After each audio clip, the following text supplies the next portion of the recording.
특별히 오늘 모시게 된 김성수 박사님께서는 오랜 기간 독일에서 지내시면서 분단의 현장을 지켜보셨고 또 그 가운데 한반도의 평화 통일과 민주화 운동을 위해서 앞장서 오셨습니다.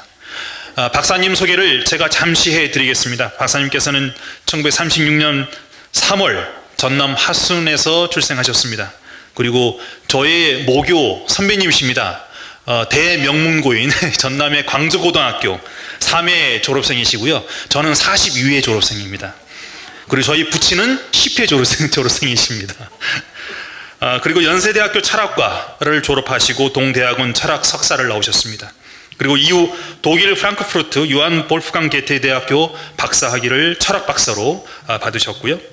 초대 프랑크푸르트 한인회장을 맡으셨고 또 민주사회 건설 협의회 발기 창립회원 그리고 코리아 커뮤니티 발기 창립회원으로 활약해 오셨습니다. 해외 기독자 통일위원회 창립회원으로도 활동해 오셨습니다. 특별히 박사님께서는 독일에서 유학하는 유학생으로서 어떤 정부의 또 오해를 사는 일도 있었습니다. 1973년 서울법대 최종길 교수와 함께 유럽 거점 간첩단 사건에 또 연루가 되셔서 근 30년 동안 우리 조국을 들어오실 수 없는 그런 금지 조치에 있으셨다가 지난 2003년 그 모든 내용이 이제 풀리셨습니다. 그리고 1980년 5월 광주 민주화 운동과 김대중 선생의 사형 언도를 해외에 알리시면서 국제사회가 김대중 선생을 구명하기에 앞장서는 운동에 나서게 하는 외교적 성과를 거두시기도 했습니다. 민건회, 코리아 커뮤니티, 광부와 간호사들로 구성된 노동자 연맹인 노연, 제독 여성 모임 단체 등과 같은 광주 그리고 광주 민주화 운동의 정신을 기리기 위해서 5월 민중제를 발기하셨고 매년 기념 행사를 주최하고 계십니다. 독일에서 50여 년간 조국의 민주화 운동과 평화통일 운동의 주도적 역할을 해오신 박사님께서는 최근에 서양 철학의 역설이라고 하는 또한 서적을 출판하셨습니다. 그리고 최초의 동경대전 독일어판을 또 번역하시는 역할을 또 하셨습니다. 현재는 6.15 남북공동선언 실천 유럽위원회 자문위원이시고요. 독일과 한국문화원 원장을 맡고 계십니다. 자, 이러한 정말 우리 민족 사이에 있어서 민주화의 과정을 거치시면서 많은 어려움도 거치셨고 또 그 와중에 우리 한국의 민주화 그리고 한반도 평화 통일을 위해서 애쓰셨던 우리 김성수 박사님을 뜨거운 박수로 단상으로 모시겠습니다.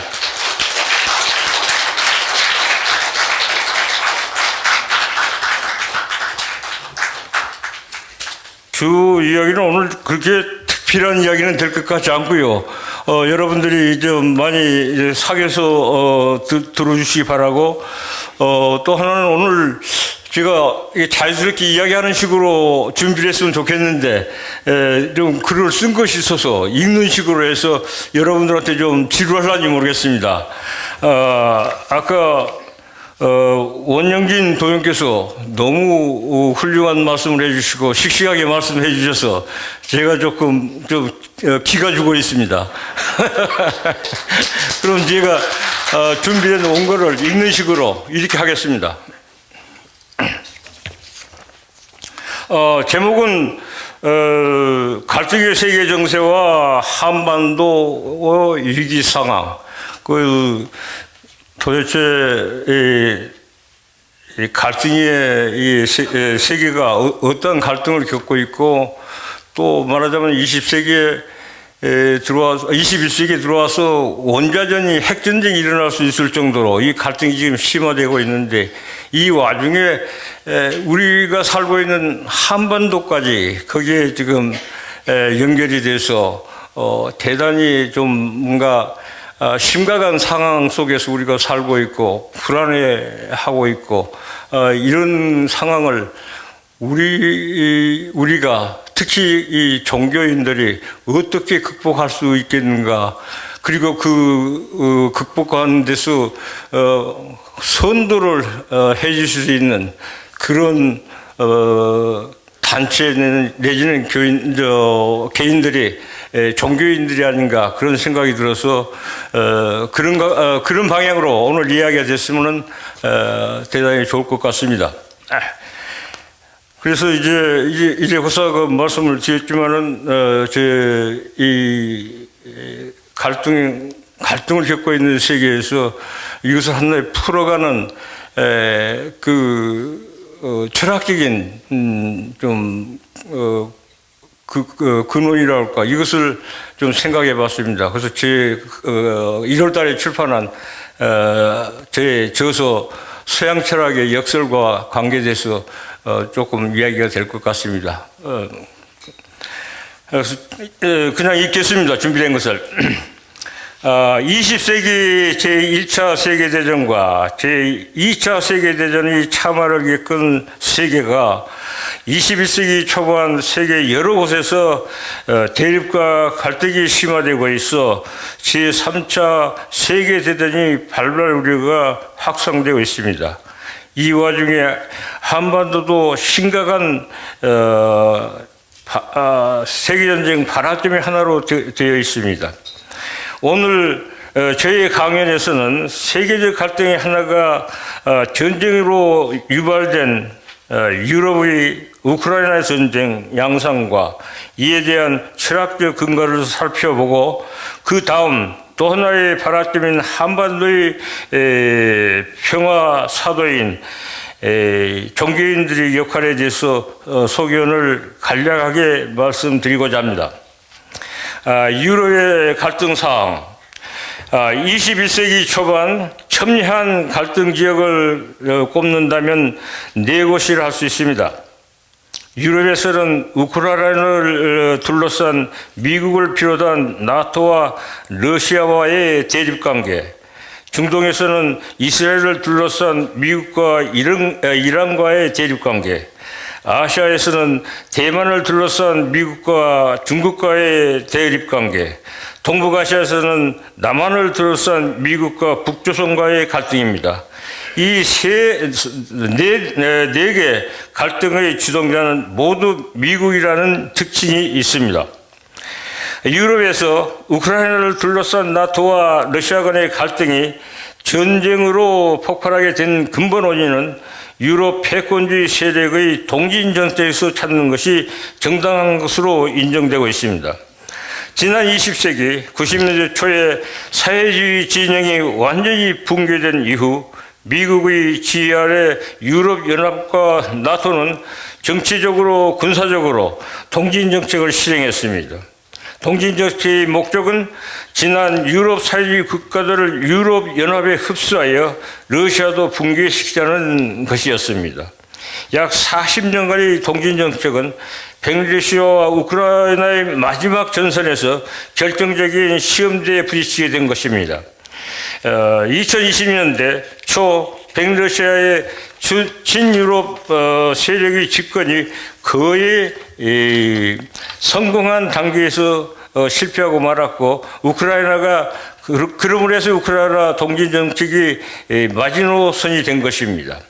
미국과 나토의 유럽 동진 정책의 수행에서 앞장선 통일 독일은 우크라이나 시대의 발전의 주동적인 역할을 했으며 그 배경에는 잘못된 독일 통일과 밀접한 관계가 있는 것으로 보입니다.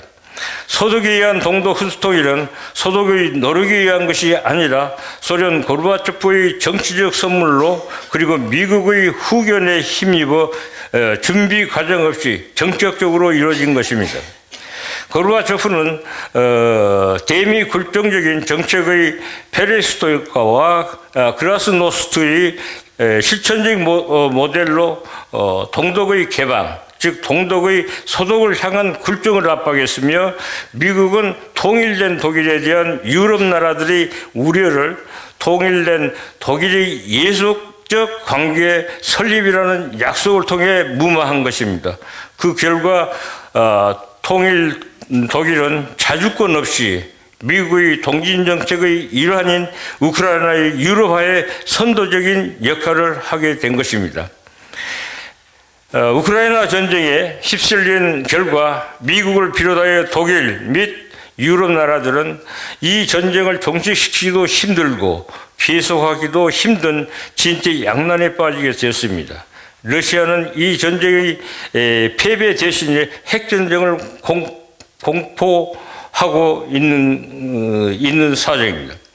독일을 비롯한 유럽 나라들은 우크라이나 전쟁 이후에 또 하나의 정치적인 난국에 휩쓸려 있습니다. 제가 생각할 때는 우크라이나 전쟁이 금년에 끝나지 않을까 그렇게 예상됩니다.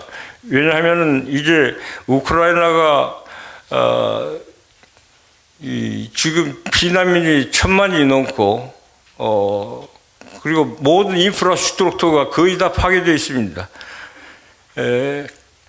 그리고 그 사상자는 또 뭐 수십만에 이르르고요. 그래서 이 사회가 좀 유지될 수 되기도 힘든 그런 지금 상태에 빠져 있거든요.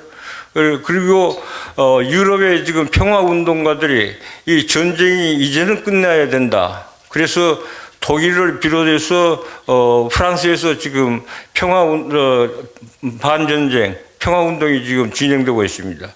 그래서 아무래도 우크라이나 내에서도 지금 상태로는 계속 이게 우크라이나가 존재할 수 없을 것 같다 해서 우크라이나 그 시민들이 중립화를 내들고 우리는 소련 편도 아니고 러시아 편도 아니고 유럽 연합 편도 아니다. 우리는 독자적으로 자주적으로 살아야 되겠다는 이 세력들이 지금 좀 뭉치고 있는 것 같습니다. 그래서 이 세력이 커지게 되면은 유럽의 평화운동가들의 협조에 의해서 어떤 새로운 전쟁을 끝내고 어떤 새로운 그 정치 세력이 대두돼서 우크라이나를 이제 하나의 자주적인 국가로 만드는데 합의를 해서 국제적으로 합의가 돼서 전쟁이 끝나지 않을까 그렇게 저는 생각하고 있습니다. 예상하고 있습니다. 우크라이나 전쟁 이후에 지금 우리나라나 세계에 그렇게 주목을 받고 있지 않는데 현실적으로는 유럽 내에서 굉장히 그 정치 판도가 어떻게 보면은 5년 내지 10년 사이에 요동을 칠 수 있는 그런 지금 상황이 벌어지고 있습니다. 그건 뭐냐면은 그동안 유럽 대국들이 아프리카나 중동 다른 나라도 말할 것 같지만 특히 아프리카나 중동에 엄청나게 수탈을 해온 그 결과의 하나의 결과로 좀 수많은 뭔가 보트 피플 피난민들이 유럽 쪽으로 지금 많이 수백 명이 지금 들어와 있거든요. 그 지금도 계속 지중해 말하자면 값싼 배를 타고 지금 몰려오고 있거든요. 얼마 전에도 지중해에서 지금 몇백 명이 배가 엎어져서 수장이 됐다고 하는데 이런 현상은 많은 경우는 수천 명까지 수장이 됐고 그 후에 그런 사건은 자주 있었고 아직도 앞으로도 계속될 것 같습니다. 그런데 이 사람들이 제일로 가고 싶은 첫째 그 뭔가 주목된 나라가 독일입니다.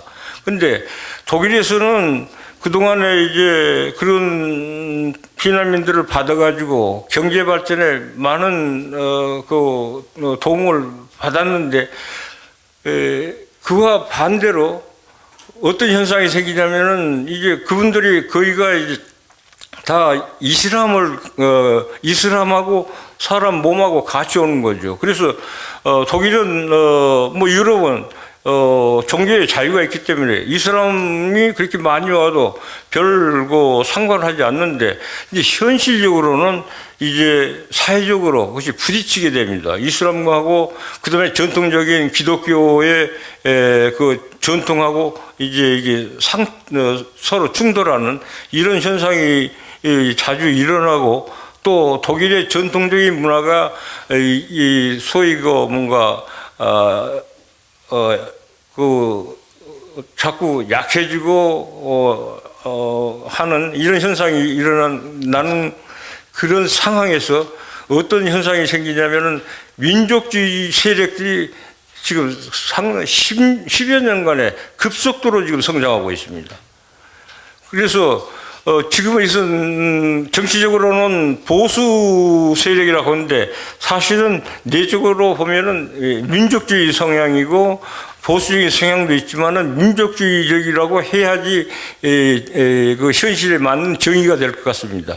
그래서 이 세력들이 10여 년 사이에 극도로 성장을 해가지고 유럽의 정치 판도를 지금 흔들 정도로 이렇게 됐는데, 예를 들어서 지난 11월인가에 이태리 선거에서 벌써 그 세력이 다른 당하고 연정을 했지만은 지금 정권을 잡고 있습니다. 그리고 프랑스인 경우는 저번에 작년에 5월달인가 선거에서 지금 대통령 마크롱하고 르팽이라고 하는 그 자꾸 뭐 보수 극우 보수라고 하지만은 그것은 제가 보기에는 그 민주주의 세력인데 그 거의 세력이 비슷비슷했습니다. 그런데 마크롱이 얼마의 아주 소수의 차이로 지금 대통령이 됐는데, 이 다음 선거에서는 르팽이 말하자면 대통령이 될 수 있는 가능성이 충분히 있다고 지금 이렇게 예상됩니다. 그리고 독일에서도 지금 그 소위 대한당이라고 하는 당이 있는데 10여 년 사이에 지금 20%, 그 제일로 큰 당이 20하면 5% 되는데 이 대한당이 지금 20%까지 올라왔습니다. 그래서 이 독일에서도 지금 큰 변화가 일어나고 있고, 이런 세력들이 5년 내지 10년 사이에 여러 나라에서 말하자면 정권을 잡게 되면은 유럽은 굉장한 그 획기적인 정치 판도가 획기적으로 변할 것 같습니다. 그래서 만일에 독일하고 프랑스하고 이태리에서 말하자면 그 대한당이라든지 민족주의 세력이 정권을 잡게 되면은 이 사람들의 첫째 모토는, 정치적인 모토는 유럽 연합을 해체하자는 겁니다.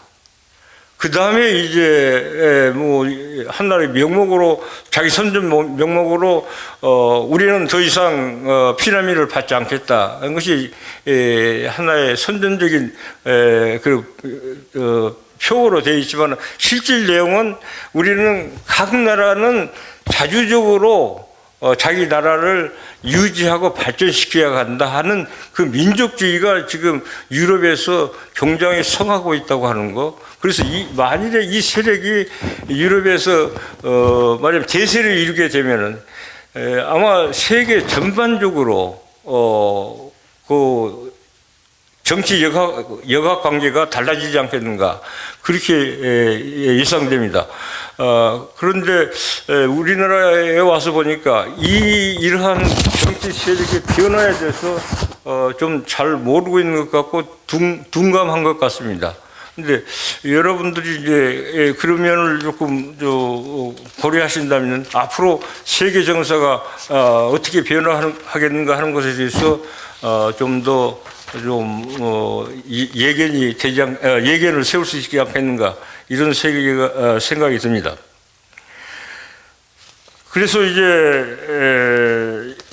유럽이, 그러니까 우크라이나 전쟁하고 이 새로운 정치 세력의 급성장과 관계돼서 참 혼란스러운 상태에 있다고 하는 거.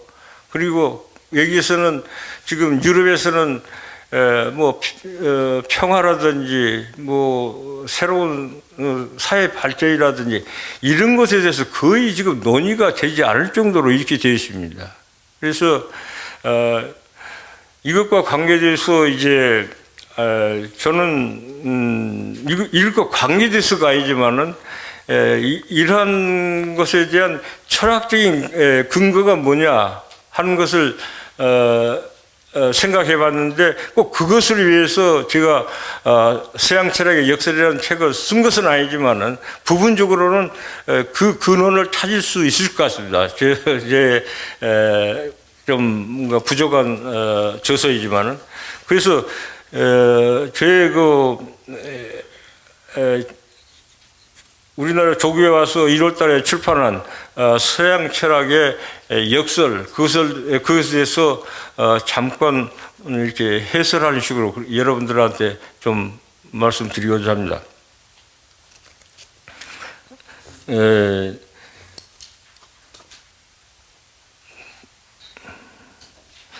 저는 지난 1월에 서양 철학의 역설을 출간했으며 서울과 광주에서 출판 기념회를 가졌습니다.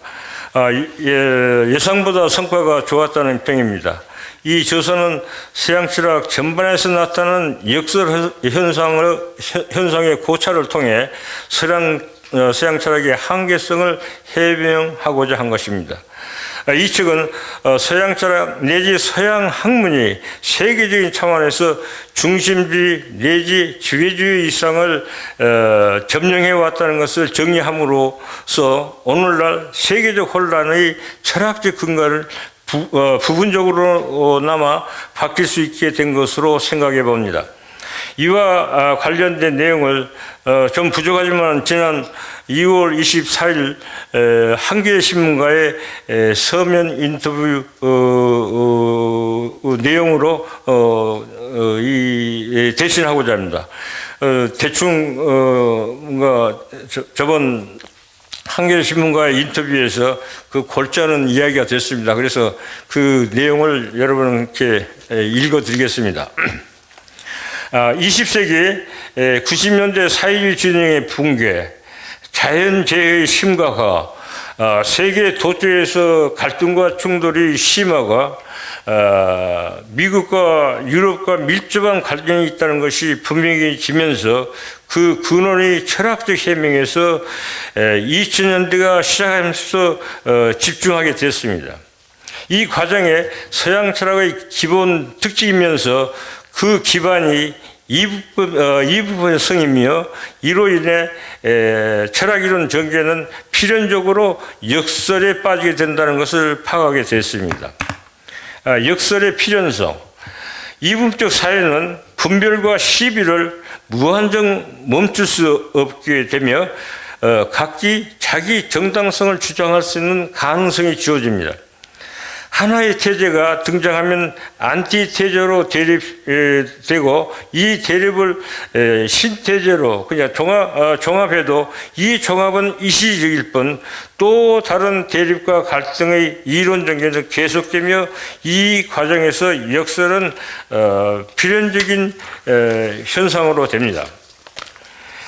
역설의 부정적 작용. 역설은 그 내용의 성격에 따라 이유를 배반, 진퇴양난, 분멸왕 등 여러 가지 양상이 있지만은 역설을 극복하자 하는 시도는 극단주의, 원칙주의, 비타협주의 등을 선호하게 됩니다. 이러한 정신적 태도는 반목, 알력, 전쟁 등 인류 재앙의 원천으로 됩니다. 또한 역설 현상은 정신적으로 회의주의, 허무주의에 빠지게 하며 방탕, 방황, 자포자기, 자살 등의 인간 비극을 초래하게 됩니다. 역설의 출로로 해서 저는 이렇게 생각해 봤습니다. 역설의 근원이 이분적 사유에 있기 때문에 자연히 비이분적 사유에서 살 수밖에 없습니다. 역설을 극복하기 위해서는. 그래서 저는 이 역설의 극복할 수 있는 하나의 단초라고 그럴까 그 계기를 동양의 천지인 사상 또는 아까 말씀 올린 홍익인간 사상, 불가의 여여 사상 또는 노장의 무의 자연 사상 등에서 그 실마리를 찾을 수 있으리라 상정해 봅니다. 여러분들께서 서양 철학의 제한성을 극복하게 하기 위한 방도로서 여러 종교 종단에서 좋은 안이 나올 수 있을 것을 기대합니다. 그 다음에 이제 우리나라의 위기 상황과 관련하여 여러 종단에 대한 기대를 잠깐 말씀드리겠습니다. 주요 종교 단체들의 실행은 개인 영성 문제의 해결을 주로 하면서 사회적 병폐의 해소라는 양면을 포괄하고 있는 것이 그 특징이라 할 수 있습니다. 또한 민족 문제와 세계적 문제를 분리하지 않으려는 입장이 어느 사회 단체들보다 분명합니다. 그리고 더 우세합니다. 그 훌륭한 역사적 예가 3.1 항일 운동이라고 생각됩니다. 바로 어제가 3.1운동 104주년입니다. 1900년대 우리 민족의 가장 큰 고통과 갈등의 근원은 일제의 식민지 지배였습니다. 이 지배를 타파하고자 종교인들이 항일의 선도자로 횃불을 든 것입니다. 그러나 그 이후 100년이 지난 오늘까지도 한 번다른 외세의 속박에서 완전히 해방되지 못하고 있습니다. 그 외세는 일본에서 미국으로 바꾸어졌을 뿐입니다. 남북 분단, 남북 갈등, 제2의 한국전쟁, 이제는 제2의 한국전쟁, 이제는 핵전쟁입니다. 이 끝없는 공포와 불안, 남북 경제의 불균형 발전, 수백만 이상 가족이 비극적, 상봉도 못하는 비극적 그런 역사, 우리 민족은 너무 오랫동안 환한 미소를 잃고 생존하고 있을 뿐입니다.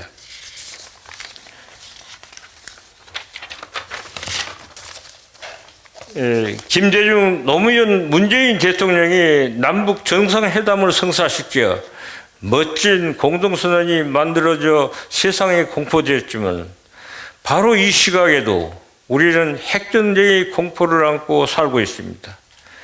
왜 그런가요? 그 주된 근거를 상식이 통하는 사람들은 다 알고 있습니다. 이 문제 해결을 위해 여러 종단들이 3.1운동처럼 또 한 번 선도자가 되어 이 문제 해결에 매진해 주시기를 간곡히 부탁드리고 바랍니다. 그래서 저는 이제 독일에 살기 때문에 독일에서의 통일운동에 관해서 조금 말씀드리겠습니다. 독일에서 전두환